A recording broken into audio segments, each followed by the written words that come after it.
who are doing critical work, who know how to check in ways that are safe, check in ways that don't increase the level of violence to which one is subject to, and know, how to make an intervention in a way that's safe. For the person that needs that intervention to be made, because sometimes we have the best of intentions, but we don't always know the safest strategy to be able to intervene. So supporting those organizations and being of assistance is critically important. I think the other thing is to think about even tactical things like, are you going to do those kind of just text message check-ins? And I have a friend who's in a difficult situation where she just sends me a word, a little phrase of, I have to go and get milk. And that lets me know that things have heated up. And that lets me know that, if someone sees her phone, it's an innocuous message, but I know that that's our signal that we've got to do some work. So either I need to make a phone call, or I'm waiting for her to make a phone call, or that's the moment where we're thinking about our strategy for making sure that that she's safe. So I think that, this is a moment where we've got to get creative to keep people safe. And the other thing that I worry about is violence to children who are particularly vulnerable, as parents get frustrated with kids being kids, or kids not necessarily wanting to do all that homeschooling. And I think it's really important for teachers to be paying very close attention, because those are the people that are actually often zooming in and seeing what's happening in the environment. And one of the things that some teachers are doing are asking that the parents not be present actually for the Zoom sessions, because they just want to see the kids and get a sense of what's going on and be able to observe things without the presence of the adult. And when my kids' school first asked for that, I said, well, why can't I be in the room? And they were explaining, it's not that you can't be in the room, but it's that we want to create an environment that is a safe space for the kids, that is very similar to the environment that we create in the classroom when we have the kids in the school.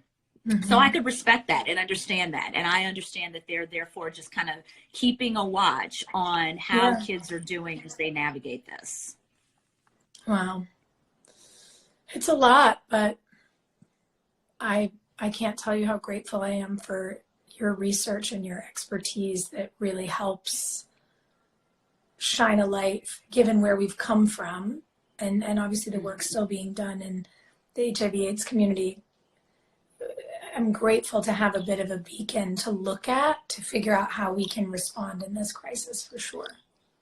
And I would just say, we've gotten so ingenious around how we've navigated the crisis, right? I don't think I've ever been to more virtual happy hours, and this is my first time on Instagram Live, and I've been on more video meetings than I can count. So we are figuring out all kinds of creative ways to stay productive as it relates to our jobs, as it relates to connecting with our friends. Can we put that same level of passion and energy and creativity around finding ways and avenues to help those around us and improve our society, to make a collective investment in our communities? Can we put similar levels of energy and effort and creativity as what we have seen in the last month and a half, as people have had to figure out how to remake their lives in the current moment? Yeah. And that's a great marching order for everyone who's tuned in with us today. How can you apply, folks at home, your creativity, your business brain, your inspiration to potentially thinking about how to solve for some of these?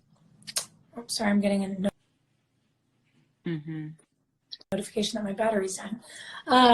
How can people watching help to solve for these outcomes?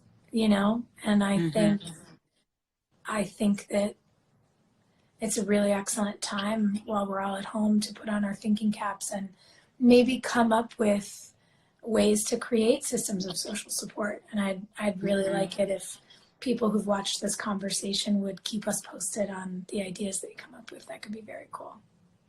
Absolutely. I think some of our best societal interventions are probably going to come out of this crisis, just like we saw with the HIV epidemic, because we have that community to thank in terms of, you know, when you see Dr. Fauci and Anthony Fauci and Deborah Birx on, you know, on the media and in the conversation, they developed their playbook through working on the HIV/AIDS epidemic. So those of us who work on HIV/AIDS know those two. They know that the work that they put in, and they know that a lot of the lessons that they're trying to apply to this current situation were built from the creativity of a prior crisis. So the question for us is, what's going to be the creativity that comes out of this crisis? The way that we do clinical trials for medicine, the way that we think about, you know, patients as activists, as people who should have a voice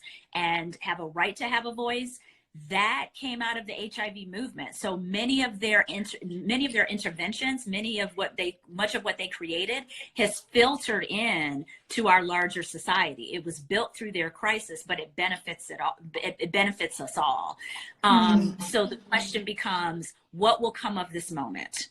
And what will we be talking about 30 years from now as something that got created in the era of COVID that is now benefiting us 10 years later, 20 years later, 30 years later? What will come of this moment? It's an excellent question, I think, for us to be asking ourselves, because then we can figure out, what do we want to help create out of this moment for each other? Right. Right. Yeah. So let's think of it as devastating as it is. Let's think about it as a moment of critical opportunity. And that's what the HIV community did. And look at what they were able to achieve.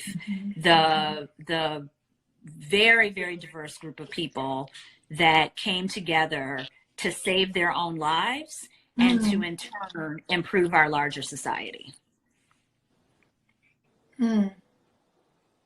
Wonderful. Thank you so much. You are so welcome, Sophia. And I'm so honored to be with you on my first Instagram Live. I'm so honored you did your first one with me. Yes.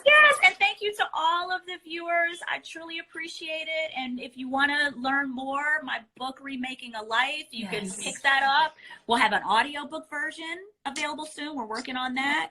So I think part of the reason I'm so proud of that book is because it spotlights the folks who did that work and continue to do that work. It's not about me, it's really about them. And I focus on the women in the HIV movement who didn't think they were going to make it. And now they are some of the most important activists and voices that we have around the issue of health inequality. And I could not be prouder of them. So the book really highlights them. So amazing. And to reference what we were saying earlier, there's so much to learn. You know, you wrote so much about how they did what they did. And I think there's a lot for us to glean from those lessons. So thank you so much. And yes, I hope everyone enjoys the book. And thank you for doing this today. And before I forget, since we had technical issues on my end, when you end this, it'll give you the opportunity to share the video to your story. Okay. Share it there, and then it lives for 24 hours, and then I can link people to it through the day. Okay, wonderful. Yeah. Thanks for letting me know, because I didn't know. First time. I didn't know either the first time I did a live. I was a mess. But here we are. We learn fast. Here we are. We learn fast. Wonderful. Thank you so much. Truly appreciate you. And shout out to your amazing team and your fantastic viewers. I wish everyone the best. Thank you so much. You stay safe and healthy, and I hope to talk to you soon. You too. Likewise. Thank you. Okay. Take care. Bye. Bye.